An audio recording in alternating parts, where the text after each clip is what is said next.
back again. So we're in Setagaya ward right now. Pretty much the gateway to metropolitan Tokyo. We're about 7 kilometers from Shibuya. You can see a little bit better now that I've passed that truck. And we're still on 246. This is a long road. It goes a long way. And it does turn into other roads too, by the way. According to my, nope, the guy's getting on the right there in the large truck. It's supposed to stay on 246, which eventually turns into 3, which heads for the Imperial Palace. And we're probably going to come back on 15 and go through Kawasaki and then parts of Yokohama. We'll see how that goes.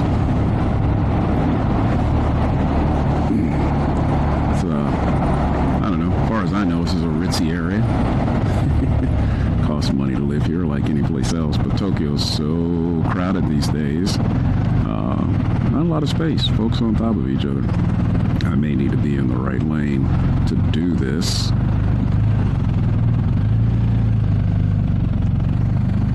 Just want to get away from that truck with all that metal poking out there.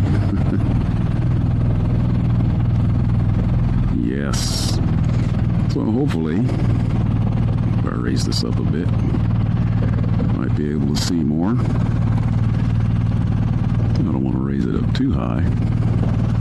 Makes me kind of nervous.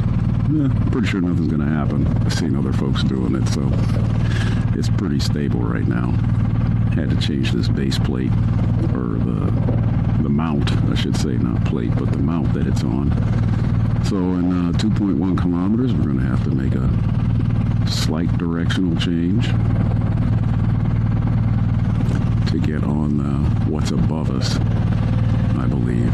I haven't been down this way vehicle-wise in a long time. I've been down here, taking the train down this way a few times just for some medical stuff. You see some cyclists out. I used to do that a lot myself.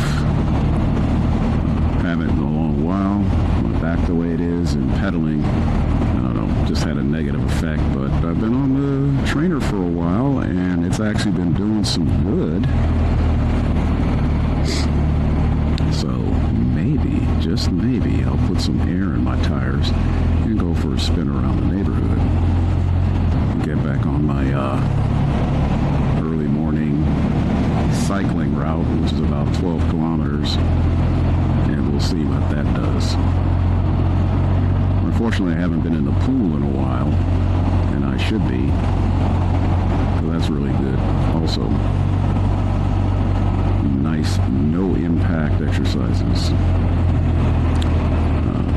Yeah, because I was sick and had a cold, I was out of the gym for a while, and I just got back in, doing a little bit of jogging. I have a tendency to do that after I get over a cold. I think it's to clear out my lungs and get all the gunk out.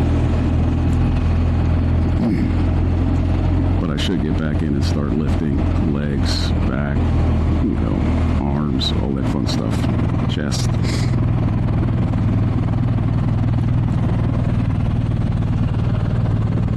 Yeah, riding into Tokyo is tough. Lots of traffic, small roads. You're stacked on top. I'm really not happy with the system they have to hold the road up. In Osaka during the Hanshin quake, these things tipped over left, right, caused a lot of damage and loss of life.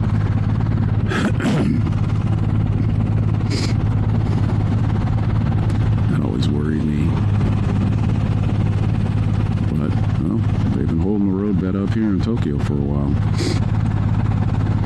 But earthquakes are always on everyone's mind. What I do appreciate is if you look to my left, you'll see the shops at the bottom and all the living spaces above. Same thing on the right. Dual use properties. I think that should be something should be offered in the States a lot more than has been in the past. I know when I was home this last time in LA, they call them ADUs. Used to be people would go in their backyard, take the garage, convert it into another place, and put their mother-in-law in there or some other family member, just, extending the use of the house.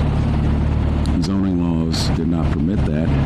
So if your neighbor was mad at you for some reason, they called the city, and turn you in. You had to come and restore it back to the way it was, and then go downtown and do the right paperwork and all that stuff so you could get it approved.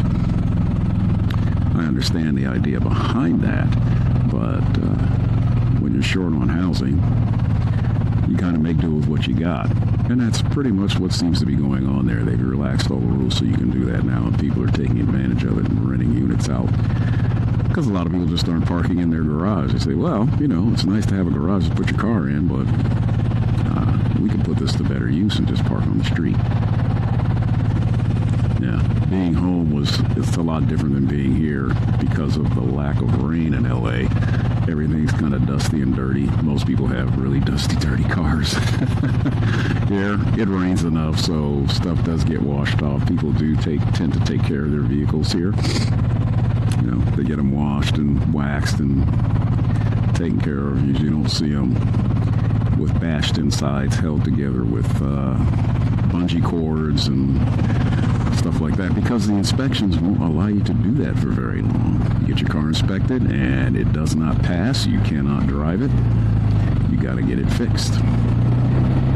You don't see a lot of older vehicles on the road. Vintage ones you will, but a lot of times cars that are like with my age, which is 13 years old, 14, 15 years old, you don't see them as often because people tend to trade them in, get a new one, because it's hard to get them to pass inspection unless you're really on top of it. And that's kind of saying a lot, because a lot of the vehicles here last a very long time. And then they find second lives in South America. So you'll see a car with the engine yanked out and they ship them off down there. I did see that in LA years ago. I saw these engines sitting on the ground, and I asked the guy, hey, what's that for? He says, oh yeah, we ship those to South America, and they reuse those engines down there for cars, people who have the same type of vehicle and their engine is just done. They'll just ship them down there and reuse them. Engines go for a very long time. There's a Komazawa Daingaku station. So there's a college around here called Komazawa.